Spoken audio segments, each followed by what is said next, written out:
Hey everybody, it's Chevy Nobody Else's Auto. If you've been hanging out with us here for a while, you remember that a couple years ago there was a small yard with a few hundred cars in it directly on the north side of my property that I bought.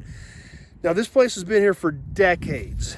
It has been hung up in the state for years and years and years and years and years. I tried to buy it 20 years ago. I finally got it bought a couple years ago.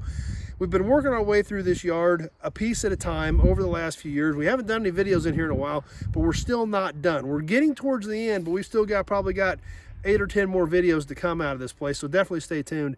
And be sure to go back and check out the other ones, because everything in this yard is basically sitting where it was dropped when it came in. There's really no rhyme nor reason to any of it. So every video is going to be something completely different, because you never know what's going to pop up on the next one. So be sure to check out those other ones that we've done over the last few years, and stay tuned as we've got more coming up. Just like tonight's video, we've got a lot of diversity in tonight's video, as well as all the rest of these. And if you look behind me, you can see a Chevy pickup, you can see a 74 Pontiac, there's an Edsel back there, there's a 60 Chevy back there. So it's literally as is, where is, wherever there was a hole is where this stuff ended up. So be sure to check them out, because you never know what you're going to see. We'll start off tonight right here with this 1951 Chevy 4-door. This is just a basic regular 4-door 51 Chevy. Nothing super exciting. A lot of the trim pieces are gone off of it, because everything in this yard, this actually did operate as kind of a collector car salvage in the 80s and 90s. But around the turn of the century, the gentleman basically couldn't get out here anymore, so a lot of this stuff sat untouched essentially for close to 20 years before I got it bought. So a lot of this stuff does have pieces missing off of it. And just like this 51 Chevy, we can see the trunk handle, the tail lights are gone. Somebody cut patch panels out of the quarters of this car already. But the other interesting thing about this is you never know what you're going to find in these cars. Just like inside of this 51 Chevy, we open the door and there's a stack of these old windshield frames. I mean, who knows what they're from? I don't know. I don't know this earliest stuff well enough. But that's another thing. You always got to kind of keep your eyes peeled in here, because you never know what got stuck in a certain vehicle, even if it doesn't make any sense, because those have got to be 20s, maybe even teens era parts, but they're in this 51 Chevy. So kind of weird. A few pieces left in the dash. We still got that factory clock housing in there. The clock is gone, but the clock housing is right here, which are great for guys that want to put aftermarket gauges in these cars. You can put an aftermarket gauge in that, line them up on the dash, and makes a really cool factory type look for your aftermarket gauges. Somebody already got most of the front end off of this car. We've got a decent hood left, but the fenders, the grill, the bumper, the splash panel, all that stuff already gone off of this 51 Chevy sedan. As we get over to the other side, we can kind of see a few pieces of trim left on it. We can look down the side. We can see they cut the same patch panels out of this rear quarter panel as they did the other rear quarter panel. But definitely pretty much just a parts car at this point, but still a lot of good parts on it. Next car we're going to check out, this is a really interesting car. It's just the body. There's no frame even left under this thing. We can see here the firewall. Once it gets to the end of the firewall, that's it. There's not even a frame under this anymore. 1957 Chevy Bel Air 4-door hardtop.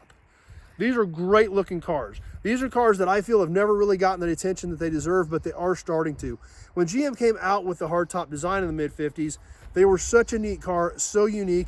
And one thing about these cars, there's a lot of unique pieces to them. Now, on a 4-door hardtop, as opposed to a sedan, you have your solid B pillar in here. On a 4-door hardtop, when you roll both your side windows down, you've got a nice, clean, sweeping roof line on these 4-door hardtops. So they're really a great looking car. Plus, if you've got a family, it's awesome, because you've got the hardtop look and you've got plenty of room, all the doors, everybody can pile in, pile out. I personally think the 4-door hardtops in the mid to late 50s are great looking cars anyway. But when you look at these 4-door hardtops, you look at this roof line, obviously this is all unique to the 4-door hardtop. The trim, the windows, these big long moldings.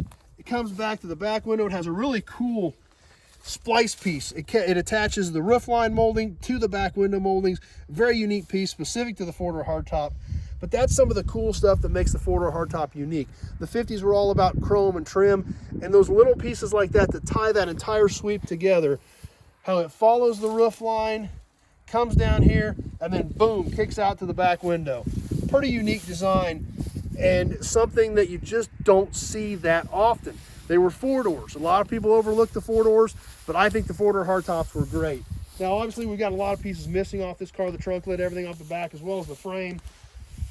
But a lot of this 4-door hardtop stuff is still here. As we come around this side, Same thing, we've got all this trim, we've got these doors, we've got the window parts, the roof moldings, a lot of super tough to find four-door hardtop pieces here. I've actually, believe it or not, for as hard as these cars are to find, I actually have 3 57 Bel Air four-door hardtops in stock right now for parts. So really unique cars.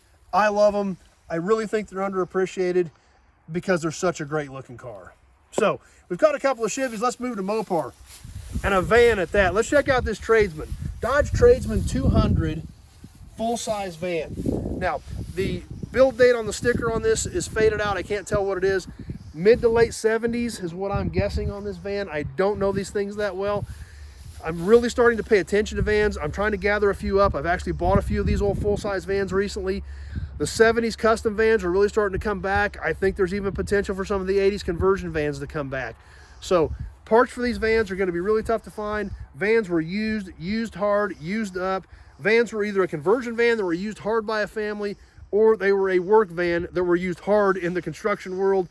Carpet, mechanical, heating and air, any of that stuff. That's what vans were for. They were utilitarian, whether it was hauling the family around or whether it was using on your job. Vans were used hard, used up, and not saved. So always glad to have vans in stock. This Dodge here, pretty decent old van, pretty much intact. Like I said, Tradesman 200, pretty much all here. The nose is all here. We've got a few chips in the grill, but overall it's still intact. You know, the front bumper, this is a really unique front bumper, the way it even tucks in. It's almost like a custom front bumper, the way it tucks in to the fender. You know, a lot of guys try to achieve that custom look and make it look clean by molding the bumper or tucking the bumper in. This thing's factory that way. Let's head on this way and walk away around the old Dodge and check it out. We get over to this side, it's all still here. We've got our Tradesman emblem on it. We've got the sliding door on this thing with the tilting handle. We'll just work our way on around the back. We've even still got an original hubcap back here. We've got a little bit of lettering left on this one. I don't know if we can make any of this out. It looks like mobile home something. Can't really make it all out, but a little bit of the old lettering from when this thing was still being used. Inside, it's got a whole bunch of other stuff stored in it, which is another great thing about vans, especially for me. Not only do I like to have them around because I know the parts are going to be tough to find, they're also great storage. This one's got a bunch of junk in it. It'll need to be cleaned out. So I've got room to stack some other stuff in it, but always handy to have around for that. We'll come around this side of the van. We've got just a little bit of rust coming through the quarters on this thing, not terrible. But these are big old beasts. We can take a peek inside of it here. Seats are still there, still got the engine cover, all the dash is still intact.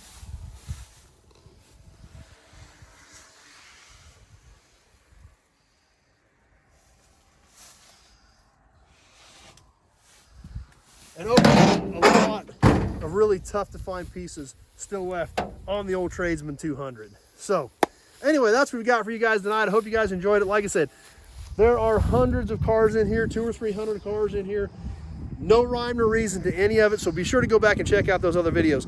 Over time, I will be integrating this inventory into my stuff as I'm getting my groups set up of like type vehicles. Need to get this 57 Bel Air four-door hardtop over with the rest of the 57 Chevy. So when you guys call for parts, I've got them all in one group. That's where I'm heading with things. Just takes a ton of time. So, but like I said, I've been bringing you these videos as is, where is, exactly as I bought this place and exactly how this stuff is just sitting here in the weeds. So that's what we're showing you tonight. Hope you guys enjoyed it. If you have questions about any of these or any of the other 1,500 cars we've got in stock on the ground right now, give me a call, 620-786-4428. Having a short conversation about your project or what you're looking for a project, year, make, model, body style, parts you need. All that stuff is what I need to know, so I know if I've got something here that might work out for you. I don't know if you need a door handle or a whole car until you call me and tell me. So that's why it's so important to give me a shout, and we can have that short conversation on the phone and try to get it narrowed down to exactly what you need. So if you like this stuff, you like cars, you like trucks, you like memorabilia, you like gas and oil, you like signs, you like gas pumps, be sure to check out my channel. Check out the Nobody Show channel on YouTube. We've got a ton of videos on here, and this is what it is. All that stuff, all kinds of old cool gearhead stuff. Be sure to hit that subscribe button and definitely click that notification button as well, so you know when we post these new videos. Plus, we do a lot of cool live stuff on here that you're not going to want to miss and that you're going to want to be part of. So As always, thanks for watching. Hope you enjoyed tonight's episode. Stay tuned. We've got tons more stuff coming, more stuff from this yard, tons more new inventory coming in, lots of cool things happening, plus the projects that I'm working on as well in my shop. So stay tuned, everybody. Thanks for watching, and we hope to see you soon on the next video.